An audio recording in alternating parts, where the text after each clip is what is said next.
you. Hello, everyone. Happy New Year, and then welcome to the colloquium of the winter term. So it is my pleasure to welcome Professor Gedik from MIT for our first colloquium of the year, of the calendar year.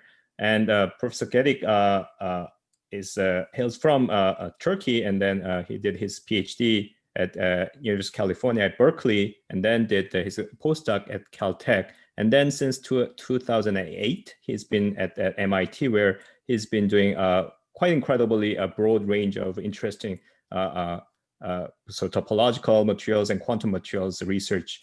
And then today he's going to tell us about his work on the capturing light-induced phase transitions with femtosecond spectroscopy. So let's welcome Professor Gedik, and then yeah. So by the way, if you have any questions during the talk, please type in the Q&A. So I'm going to actually try to gently interrupt Professor Gedik and then ask these questions on your behalf. Let's welcome Professor Gedik, and then. Thank you so much for the invitation and the nice introduction. It's very nice to virtually visit you. What I'm going to be telling you today is some of our recent work in using light to capture phase transitions by making femtosecond movies. So I just want to start very general, and I want to start with something that we all know. Let's think about phases and phase transitions that we are very familiar in our daily life. So a typical example is water. I mean, we have water existing in all three phases on Earth: ice, water, and vapor. And then when you think about it, ice and then vapor, at the very low temperature, this is the lowest energy state. And as you increase temperature, entropy comes into play.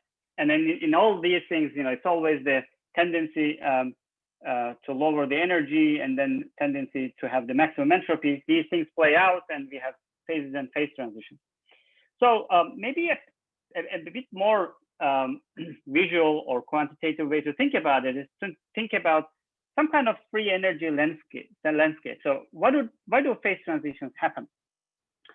So they happen because in this free energy phase diagram, there's a global minima as a function of thermodynamic variables, let's say in this case, temperature and volume.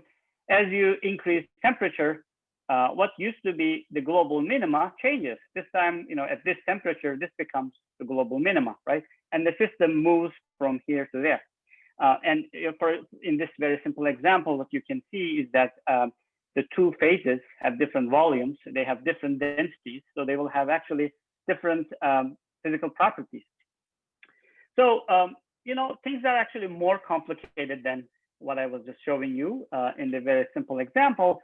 When you think about the real phase diagram of water or ice, it has 11 different phases, right? So ice 1 through 11. Now you can think of each one of these phases as one of either a global minima, or some of them are actually metastable. So they are local minima, but they are kind of deep enough that the system stays here for a long time. Okay. So you could really picture this curve as having multiple minima as a function of these thermodynamic variables. So this is kind of phases and phase transitions in general. Now, I'm a solid state physicist, so I study solids. So let's talk about what can happen in solids. All right. So there can be different phases and phase transitions in solids. There could be electronic phases. For example, a normal metal can go to a superconductor, where the resistivity becomes exactly zero. There can be magnetic phase transitions where all these spins which were pointing randomly below a certain transition temperature, they all decide to align. It can be ferromagnetic or anti-ferromagnetic. Or there can be structural phase transitions where below a certain temperature, the structure of the solid suddenly changes from one to another one. Okay. In fact, these things are frequently coupled as the structure changes for this example, for example, monoclonic to rutile. It also changes from being an insulator to metal. All right. So now, especially in materials called quantum materials, where the correlation energy between electrons are quite high, there can be a zoo of these phases existing in the phase diagram. So I just want to flash two examples. These are phase diagrams of manganite and cuprates. You know, the details are not important, but all I want to say is that as a function of temperature and chemical concentration, for example, in this case, you're substituting lanthanum with calcium, what you can see is that a zoo of different phases exists. For example, here is a ferromagnetic metal, here's an antiferromagnetic insulator. So as you change the chemical concentration, each one of these is a different compound, chemistry is changing. You can see that you can go in between these phases. Or in this example, you can just simply raise the temperature, go from charge order to a ferromagnetic insulator. So the question that I want to ask in this talk is that, could I go in between these different phases, not by playing with the chemistry, not by playing with the temperature, but by light? Okay, can I just, for example, be here and simply shine light onto this material and then go into this phase and then go back, right? Or go, you know, in this direction, right? You know, could you induce these phase transitions with light rather than by changing the chemistry or temperature? Or how are these things, these light-induced phase transitions, similar or different from you know, the equilibrium phase transitions? Or perhaps even more exotic question is, you know, is it possible that you can, by shining light onto this material in equilibrium, you can go into new phases? Perhaps there's a new axis here. There are phases here that are not possible, that they don't exist in the equilibrium phase diagram, but they are only there with light. So could you realize that? So those are the big questions that we are trying to answer. The questions are even you know, more than what I just said. So for example, our intuition tells us that, you know, with light, you know, I can just shine light into some solid, and if the light is high intensity, I can just melt the solid, right? So I can go from low temperature phase to the high temperature phase. But is the reverse possible? Can I just shine light to the high temperature phase and then break a new symmetry and go to the low temperature phase? In solids, there is often the case that I have the you know, phase competition between, you know, phase A and phase B. You know, is it possible that I shine light and I can actually go in between these phases? I can favor one or the other one. Or in general, could I do on-demand engineering of the you know, energy landscape? You know, I shine light and then I basically just change the phase diagram to whatever I want. So these are interesting questions. And to answer these, what I'm going to do is, I don't want to start with the most complicated solid possible. Rather, I just want to start with a very, very, very simple example. I just want to keep my, you know, the material that I'm studying very simple, and I want to, you know, realize these light-induced phase transitions and try to understand them. So the simple example that I'm going to use is going to be something called a charge density wave. So this is the outline of my talk. I'll first tell you what this phase of matter is. So what is a charge density wave and how do I study it? And then I'll tell you two things. I just want to show you how we realized a novel charge density wave with light. Normally, it doesn't happen in this material, but we shine light and, you know, it only exists when we shine light onto the material. And then in the second part of my talk, if I have time, I'm going to tell you how I can make, you know, electrons order in a chiral fashion. So a chiral charge density wave, a charge density wave that has handedness, and that also happens with light. So in the first part of my talk, things happen in an ultra fast time scale. So, you know, it's all reversible, you know, within femtosecond to picosecond time scales, I realize it and it goes back. In the second part of my talk, it's all, you know, basically CW. I shine light, I, you know, create something and it just stays there. All right, so let's start with the background on charge density wave. So what is a charge density wave? So just to simplify things, you know, if you're at a very, very high temperature, things are usually liquid, and as you cool down, it, you know, forms a crystal, a solid. And then in charge density waves, when you further cool this thing down, what happens is that the positions of the atoms are periodically modulated like this.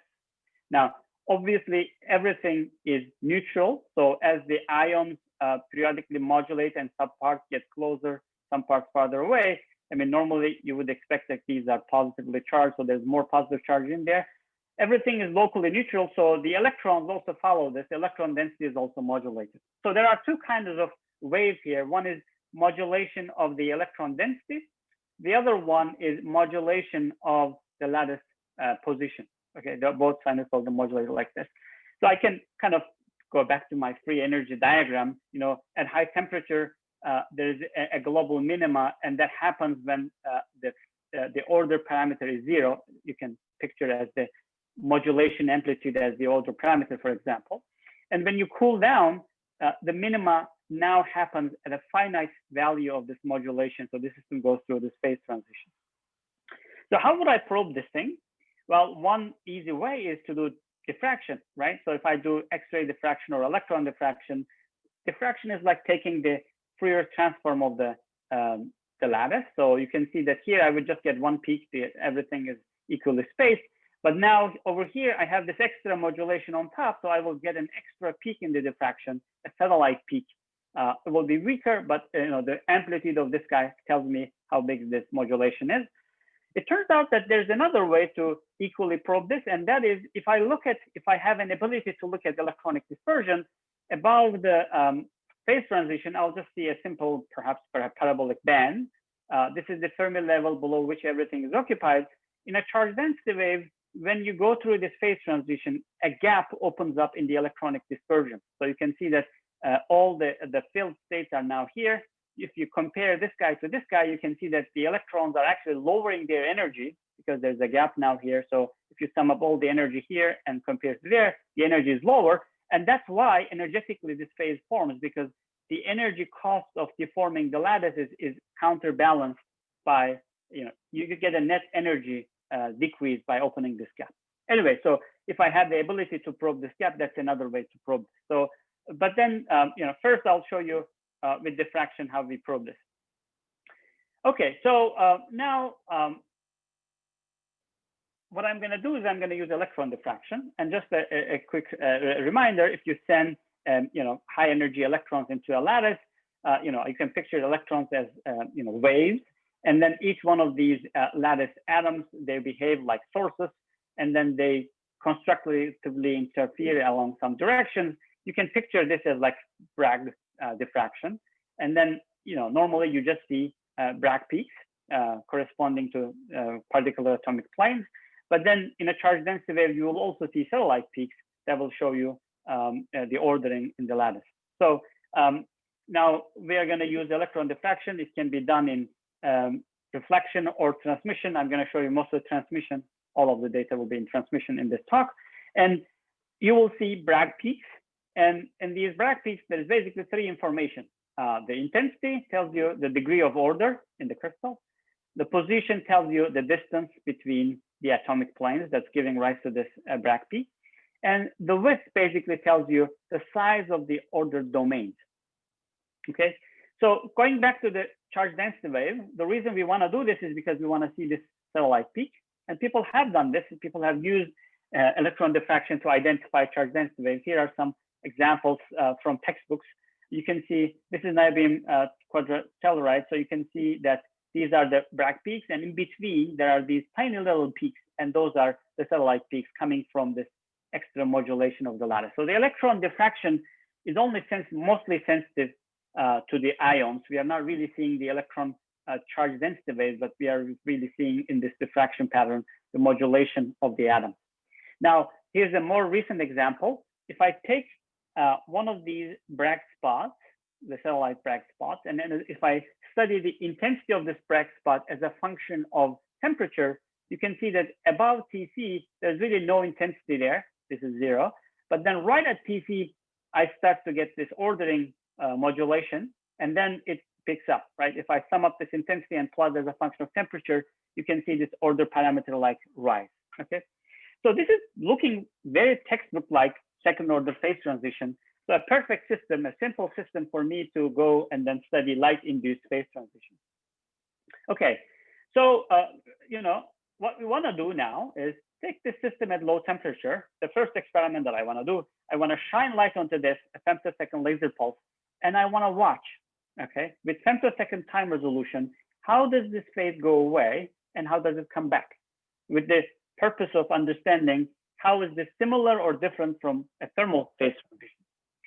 Okay, so now we're going to go back to the same technique, and then we're going to put an excitation pulse, a pump pulse. So diffraction of the electron diffraction is taken with electron pulses, and I have a synchronized laser pulse. I can tell you the details if you're interested. The first laser pulse comes in, it melts this phase, and then I come and then take pictures, electron diffraction pictures at particular times. So when I repeat this experiment at different times between the two pulses, basically I get a movie of the lattice structure as a function of time. And the time resolution is, can be like 100 femtosecond to a picosecond, depending on which setup we use. So I just want to mention that this is, by now is rather, well-established technique. And then, some of the pioneering work was actually done in Toronto by Professor Dwight Miller and his group. Okay, so now the specific charge density wave that I want to study is lanthanum tritelluride. So let me just introduce you to this material. So before that, maybe I should acknowledge who actually did the work. So the real heroes of this work is my ex-student, Alfred Zong, who is now a Miller Fellow at Berkeley, and my postdoc, Anshul Kogar, who started his own group at UCLA, he's an assistant professor there. And this work would not have been possible without the collaboration with many colleagues. In particular, this was a close collaboration with Ian Fisher, who also supplied the samples. And some of the experiments were done at the Stanford MEV UED facility in Stanford. Okay, so going back to the rare earth tritellurides. So rare earths are this row of periodic table. When these materials form this compound, rare earth tritellurides, they actually become charge density waves. In fact, I can show you their phase diagram. So here is the temperature, and these are different rare earths that you can make this compound rare earth tritelluride. So you can see that in all of these guys, below this temperature, they form this modulation in the z-axis direction. So this is what the crystal structure looks like. And so here are the rare earths, here are the telluriums. Most of the charge density wave action happens in this plane, the tellurium planes. Now, in some of these materials, these guys, besides this very first charge density wave transition along the C direction, so the C is one of the in-plane the directions here. In the orthogonal direction, in the A-axis direction, in some of them, there exists another orthogonal charge density wave. So it first goes through this modulation along C. Then when you go below this second phase transition, then it develops yet another modulation along A at a lower temperature. So for these subset of this family, below this temperature, it becomes more like a checkerboard rather than just like a stripe. Okay. Now, the family that I'm going to be studying, lanthanum tritelluride, has quite a high TC, and it does not have this second charge density wave in equilibrium. You can see that these two things are like competing with each other, because as TC1 goes down, TC2 goes up, and lanthanum has a quite high TC1, so it doesn't really have any TC2 phase, any A-axis charge density wave. Okay, so we're going to do this time-resolved electron diffraction, and first I just want to show you static pattern. How does it look without even any pump beam? So you can see the Bragg peaks here in this material, and if I look maybe one row of these guys, here's the Bragg peak right here. Here's another one. And in between these Bragg peaks, you can see that there are these two satellite peaks that come from this modulation. So now what I'm going to do, I'm going to shine the femtosecond laser pulse, and I'm going to show you a movie. So this pattern that you're looking is 1.3 femtosecond before the laser pulse melts the charge density wave. So now I'm going to play the movie, and I want you to pay attention to these charge density wave peaks as the time runs. So you can see that they are going down, the intensity is going down, and they almost completely disappear. But as you wait long enough, they come back. So in real time, we are basically looking at melting of this phase and then recovery back. So I can analyze this. What I can do is I can take the total intensity in this satellite peak and also the Bragg peak, and I can plot them together, and we can see how it changes. So here's that plot. So this blue curve is the satellite peak. It tells us, how this ordering of the charge density wave is, changing as a function of time. And the green curve is the lattice Bragg peak. So it tells us how the ordering in the lattice is changing as a function of time. So first, let's look at the blue curve. So you can see that I am making it go down almost to 0. In fact, I can make it go down to exactly 0 if I just crank up the laser intensity, the pump intensity a bit more. So this means that I'm melting this charge density wave right here, okay? And then if I wait long enough, 10, 15 picoseconds, it comes back. Now, if I look at so this change is like 80% or 90% for this particular intensity. If I look at the Bragg peak, I can see that the change is only 1 or 2%. Okay, maybe at most 4%. And interestingly, it first goes up and then goes back down, right? Now, going back down, I can understand, because usually when you shine light, you deposit heat into the crystal. And when you deposit heat, the ions start to vibrate a bit more. And then as they vibrate, there's something called the bivalor factor, the intensity goes down. So this is kind of expected. This is like heating setting in. But going up is a bit counterintuitive. The reason why it's going up here is because I'm destroying this extra modulation in the lattice. So the periodic modulation of the lattice itself is getting a bit more ordered because I'm removing the charge density wave. And then at the long times, this thing, the heating kicks back in.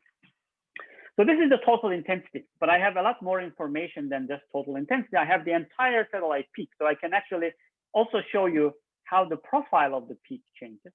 So this is the plot. So for these different times, what I'm doing is I'm showing you the satellite peak. So before time 0, 1 picosecond before time 0, I have a nice and sharp resolution limited satellite peak. Okay. Now, right here at the minimum of the satellite peak. So I know that the intensity has gone down. I can see it from this plot, but there's one other thing that happens, and that is this sharp peak now becomes quite broad. So broad in momentum space means that when the peak gets broad in momentum space, it means that in real space, the ordering correlation length is actually going down. But if I go to long times when the phase recovers, then it becomes sharp again. So what this really says is that, here I have a nice and long phase correlation. The charge density wave correlation length is long, but here, then I must be having like basically domains. So charge density wave correlation length is going down. So by a factor of 3 or 4 at least. And then it becomes sharp again here. So one hypothesis that you can actually make that can explain both of these observations is that what we think is happening is when you shine light into the system, light is creating these defects in the charge density wave, okay? So these defects would do two things. One is, at the defect core, by definition, the amplitude of the order parameter is 0. So it's gonna make the intensity go down, the existence of these defects. The other thing is the correlation length of the charge density wave is kind of like the distance between these defects, right? So, they will also make the correlation length go down. As you have more and more defects, the correlation length is gonna be smaller and smaller, and this thing is gonna be wider and wider. So we believe that this can explain this, and we have some more evidence to support this. Anyway, so this is my picture. So this is kind of what I shown you, what happens to this phase transition when you do it with light as probed by this diffraction, okay, which tells us the ordering of the ions. Now what I wanna do, I wanna show you a picture from the electronic dispersion. I told you that a gap opens up in the electronic dispersion. It would be wonderful if we had the same material, if I had a way of measuring the electronic dispersion and look at this gap and then show you how this gap changes as a function of time, and then compare it to this. And that will certainly tell us a lot more about the phase transition. Okay, so now how do I do this? How do I measure electronic dispersion? Now, before I show you that, I should maybe tell you a bit more specifically about lanthanum tritelluride. So in the case of lanthanum tritelluride, I show you the crystal structure. I told you that this is where the action is going on in these tellurium planes. These are like square sheets of tellurium, if you calculate what the electronic bands look like, if you do a simple tight banding calculation, they look like this. So what is this plot? This is a constant energy cut right around the Fermi level. And what these bands are coming from tellurium sheets. And you can see that there is this wave vector that nicely can link the same wave vector as I translate like here and here can relate these two bands. And that's actually the charge density wave vector. And in some of these guys, an A-axis charge density wave can also exist, but not on the lanthanum guy. Okay, so now this is what I should expect. Now, how do I measure these bands? I mean, it will be, what I need to do is I need to measure as a function of momentum, the energy of the electrons inside this material so that I can know there's the energy gap and how does this behave. So the conventional way to measure dispersion in solid is angle result photoemission spectroscopy. The idea is simple, photoemission, just shine high energy light, energy higher than the work function, kick out the electrons, measure energy and momentum of these electrons, and by using energy momentum conservation, then you basically figure out what is the energy and momentum inside the material, okay? So this experiment was done on terbium tritelluride, a member of the rare earth tritelluride, and you can see that what ARPES has seen, the bands that are seen by ARPES, this is a constant energy cut near the Fermi level as a function of two in-plane momenta, is very similar to what you expect from tight binding calculation. And if you lower the temperature, this guy has a transition temperature between 300 and 100 Kelvin, you can see that a gap opens up. So the intensity is missing here, and compared to the high temperature. And the reason is because the charge density wave gap opens up.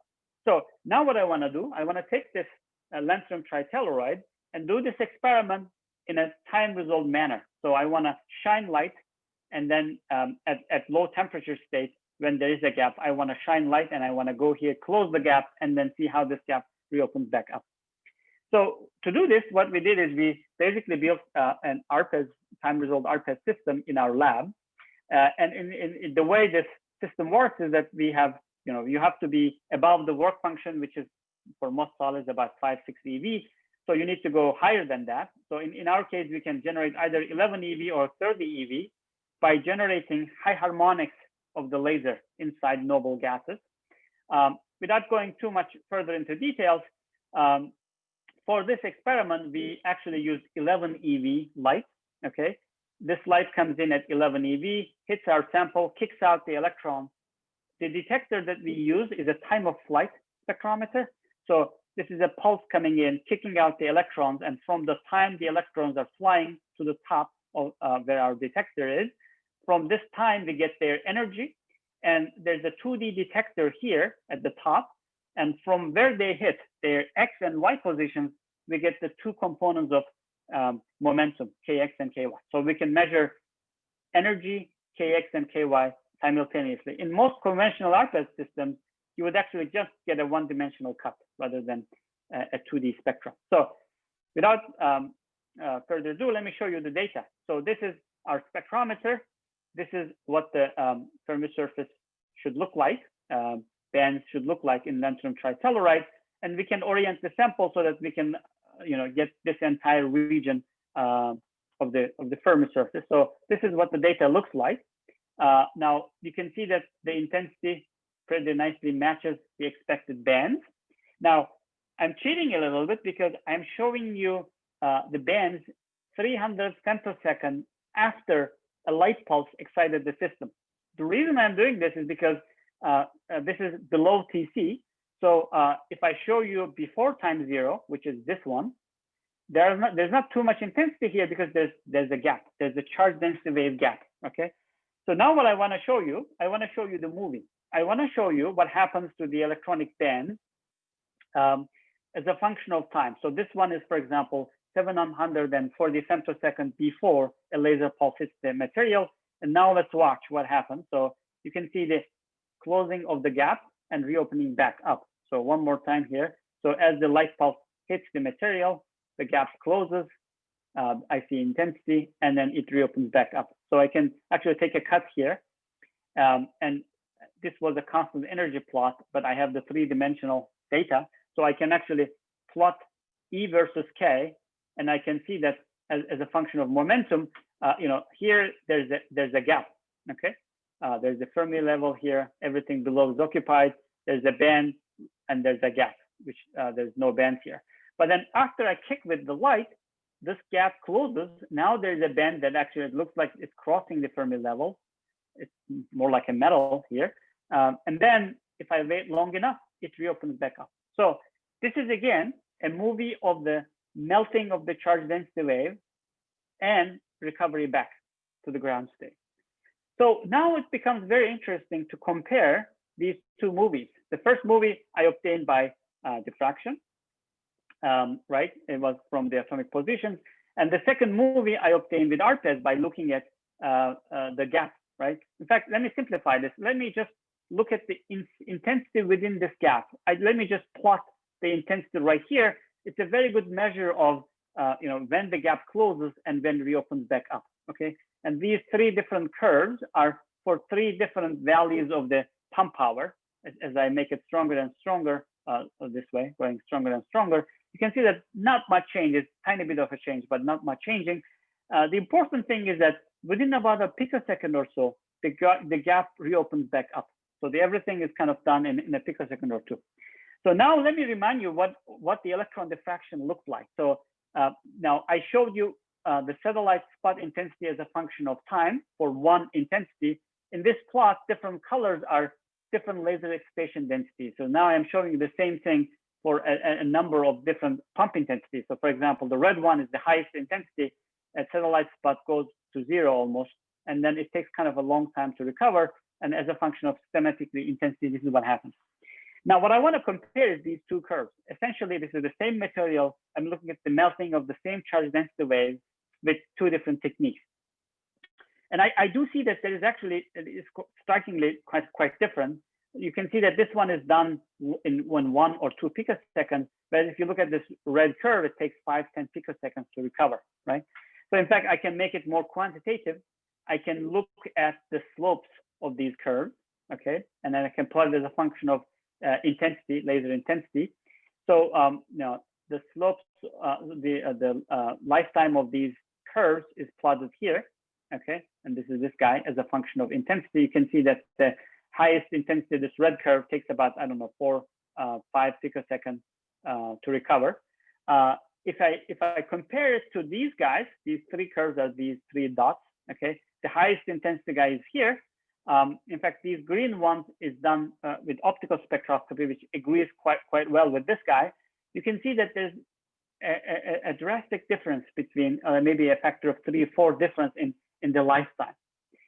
So what is going on? I'm looking at the same phase transition, one with diffraction, and the other one is by measuring the gap magnitude, and they're strikingly different. Well, there's one other piece of the puzzle, and that is the following.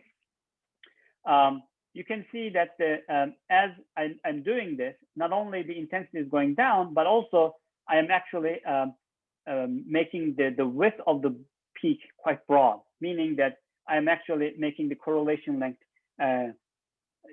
quite small in real space, and then it recovers back again. But nicely, there's a nice way to put everything back together, and that's the following. So what happens is the following. I first have a pristine charge density wave. I'm just representing it as like these stripes, and then I kick it with the light, okay? And the light does 2 things. One, it actually puts in these defects, as I mentioned, okay?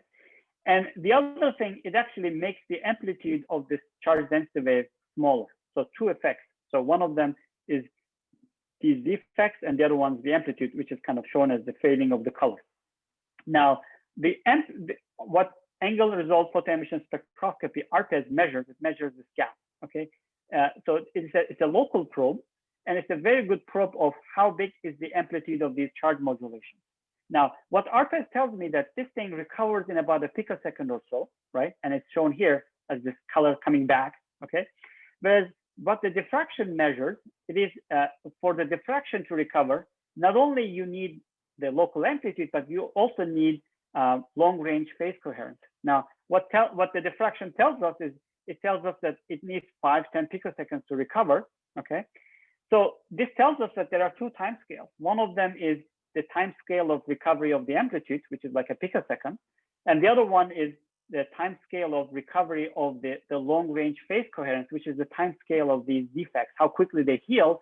And in fact, these are topological defects, meaning one cannot go by itself, cannot recover by itself. It has to have two things has to come together and annihilate each other. So it's very slow. So the slow time scale that we see in the diffraction is really this guy, the recovery of the long-range phase coherence. So this is quite nice, you know, it basically gives us evidence for the existence of these topological defects. But it also tells one other thing, which is that, you know, anytime the amplitude recovers much faster than the phase coherence, it's like you are quenching the system. Okay, in a physical quench, you know, if you take something at high temperature and dump it into ice water, it basically is like, you know, what happens is that, you know, the order parameter can show up in different parts of the sample, but they won't necessarily be phase coherent with each other. Okay, so anytime you quench the system, it's an opportunity for the system to actually realize a phase that does not exist in thermal equilibrium. It can get stuck in one of the local minima. And it turns out that this is also what happens here. So now what I want to show you is something that we didn't expect at all. Now, as a reminder, we are studying this lanthanum tritelluride, okay? And for this guy, only the C-axis phase charge density wave exists. A-axis does not exist, okay? So let me show you one of our data, static electron diffraction data, before we excite with light. Actually, this is negative time, which means like about 1.8 picosecond before we kick with light. So this is the C-axis direction, and you see the Bragg peaks here, and then you see these extra modulations here, okay? And this is the C-axis charge density wave, only in the C-axis direction, but nothing in the A-axis direction, all right?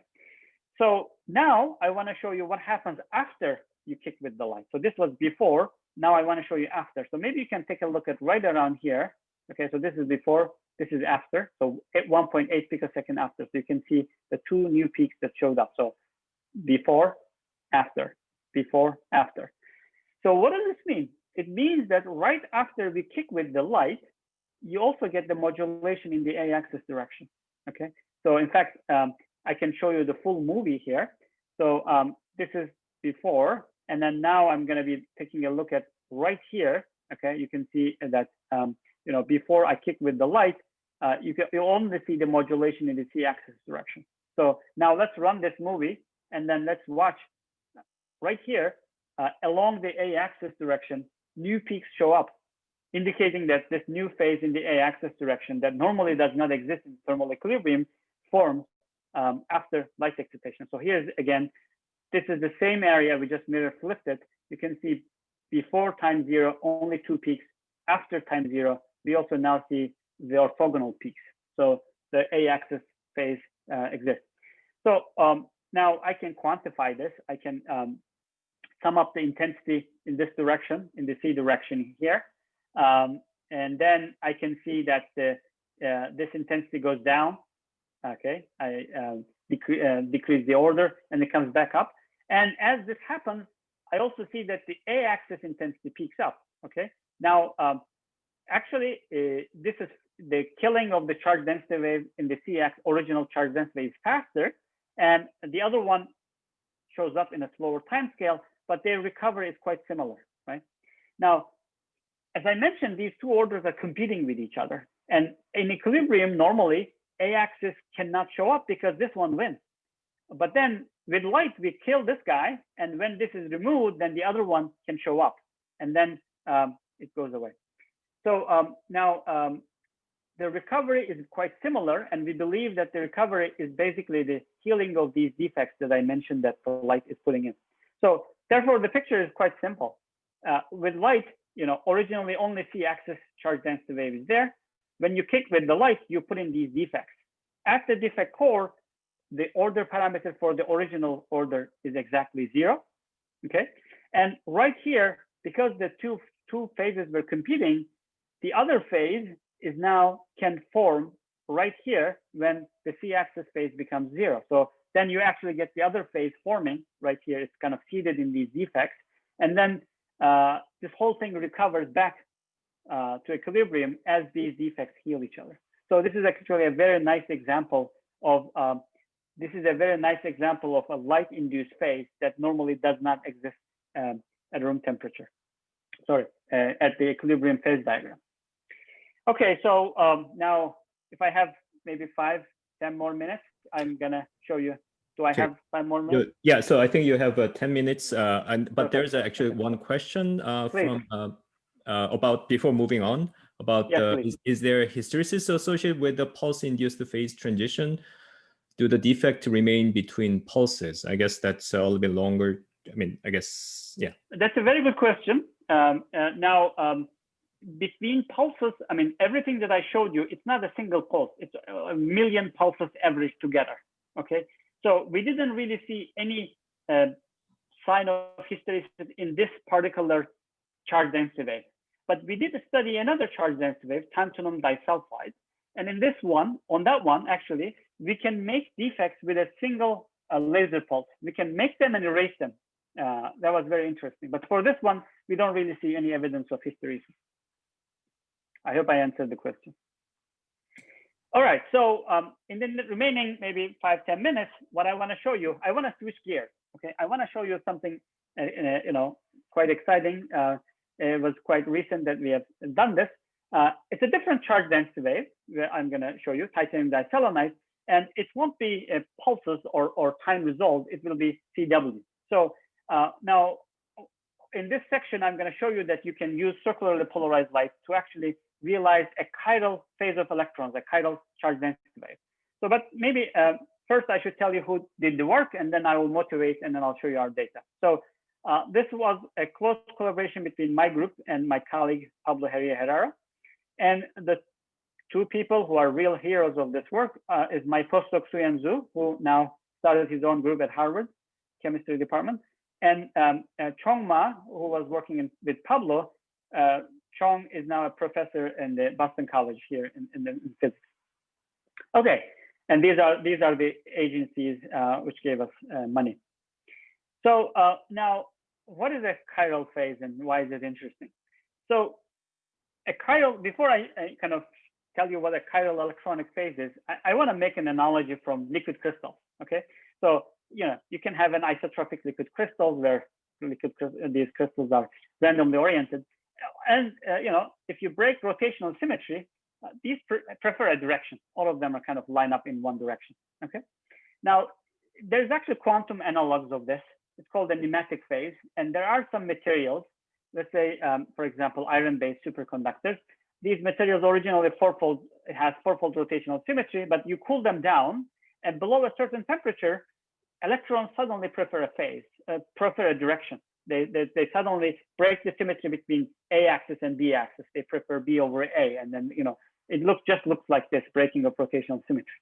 Now it turns out that there's in liquid crystals there's another phase. If you break inversion, mirror, and roto-inversion symmetries, this liquid crystal gains a handedness. You can have right-handed or left-handed type of thing. This is the chiral phase of liquid crystal. Now the question is, can you have quantum version of this? Can you have, it's called a gyrotropic order. Can you have chiral electronic ordering? Now, obviously, just to clarify, I know that there are molecules that are structurally chiral. There are even lattice structures in which the structure of the lattice is chiral, right? And this is not what I'm talking about. I'm talking about a lattice where originally it's achiral, okay? But you cool it down below a certain temperature, and suddenly electrons decide to be chiral. Suddenly they decide to have a certain handedness. Does this exist? Can it happen? Now it turns out that charge density wave titanium diselenide, was one of the candidates. And let me tell you a little bit about this system. So this is what the crystal structure looks like. So these are seleniums and these are titaniums. Now, in the normal state of this material, you can see that there's an inversion center. I can invert the structure, and so because it's inversion symmetric, it's not chiral. Okay. Now, this is a it turns out that this is a charge density wave. And if you look in the momentum space, there are bands coming from selenium and titanium, and there's a wave vector that links them. And there is kind of three sort of like 120-degree separated wave vectors that are going between gamma and L points in equivalent L points. And this material forms three different charge density wave vectors that are running in these three different 120-degree separated directions. Okay. Now, if you do diffraction, this charge density wave transitions happens at around 200 Kelvin. So anyway, there was an STM experiment that was reported in 2010. STM stands for scanning tunneling microscopy. What you do is you bring a tip and you actually scan on top of the atoms.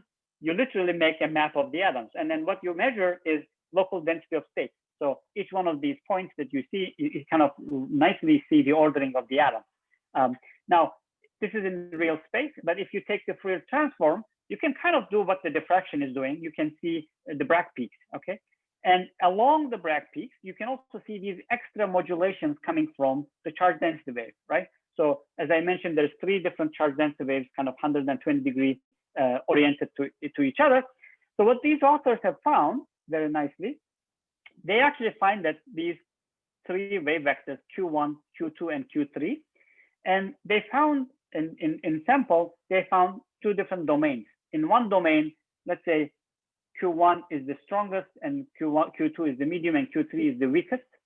So, and in the other domain, this ordering is kind of reversed. So you can actually, based on the strength of these spots, you can assign some chirality or handedness to these domains. So if you call this one left-handed, this one would be right-handed. So kind of based on how the ordering of the intensities is changing. Okay, so they call this a chiral charge density wave, a possibility of being a chiral phase. Now, about 8 years later, there was another STM experiment which actually reported that this was not the case, and they called it achiral. So this was the original expectation claim, and then another experiment said it's chiral. So is it chiral or not chiral, and can we answer this with light optics? So the technique that we use to answer this is actually a bit different. We use photocurrent spectroscopy. So in this technique, what we do is we shine light into the material, and then we measure current without any voltage being applied. Okay, it's called photocurrent. And for this particular experiment, we actually measure the current along the direction of the light propagation. So light is shined like this, and then we are measuring the current. So to tell if the material is chiral or not, what we did is we actually shine left circular polarized light and right circular polarized light.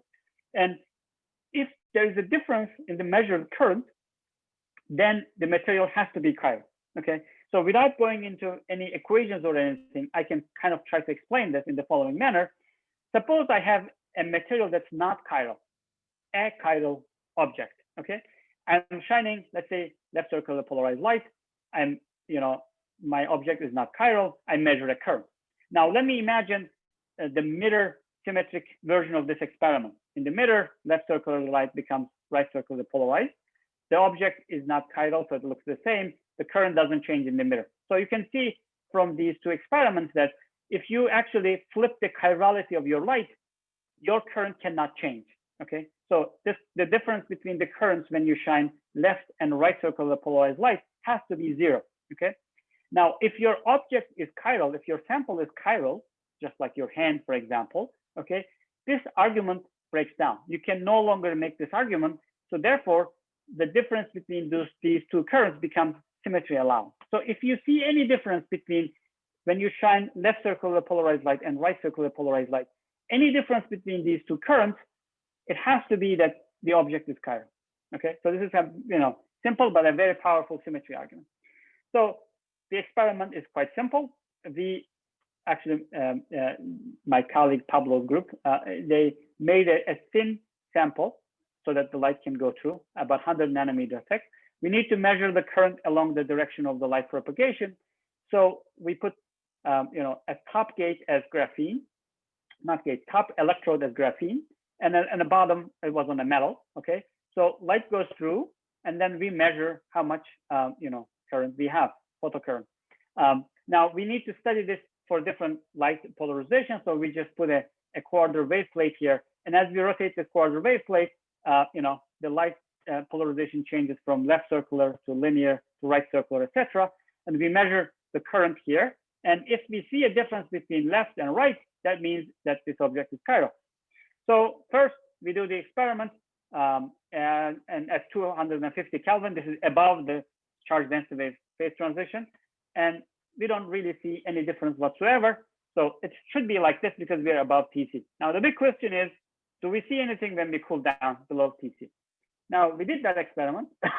So we turn off the light, we cool the material down, and then we do the experiment again at 50 Kelvin below TC. TC is 200 Kelvin.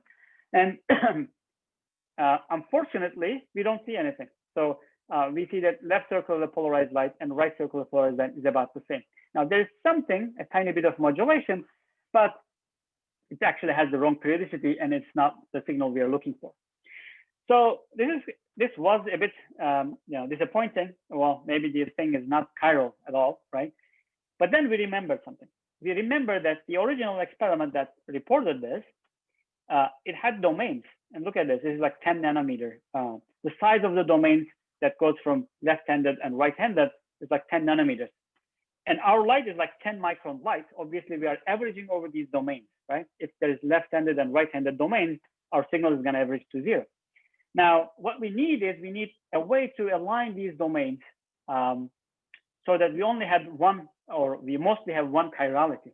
But how do I align chiral domains? Well, I mean, if I had a magnet, I know what to do. If I had a ferromagnet that, different domains pointing in different directions, all I need to do is I need to apply a magnetic field, and this would align these domains in one direction. So unfortunately, you can't couple to the chirality with magnetic field. This wouldn't work. So we tried something crazy. What we did is we tried light. So when we are cooling the sample, we cool the sample in the presence of circularly polarized light. Let's say, I don't know, right circular polarized light, okay? And then after we cool down to 50 Kelvin, we turn off this light and we do our measurement. So now you can see that indeed there is a big difference between left circular polarized light and right circular polarized light. And now we can warm up the temperature and then we can see that this thing goes away at TC. Now, if you cool the sample in the presence of opposite helicity light, you see the same thing, but the signal is flipped. So left circular polarized light aligns the domains in a left-handed manner.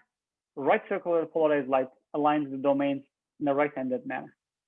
Okay, so I'm running out of time. Maybe I'll skip these, but I just want to say that what is really happening is that when we cool the sample in the presence of circular polarized light, we are actually making one domain lower free energy than the other one. And then we can change this based on the helicity of the light. And then we actually made some theory, which I'm going to skip, that kind of explains this.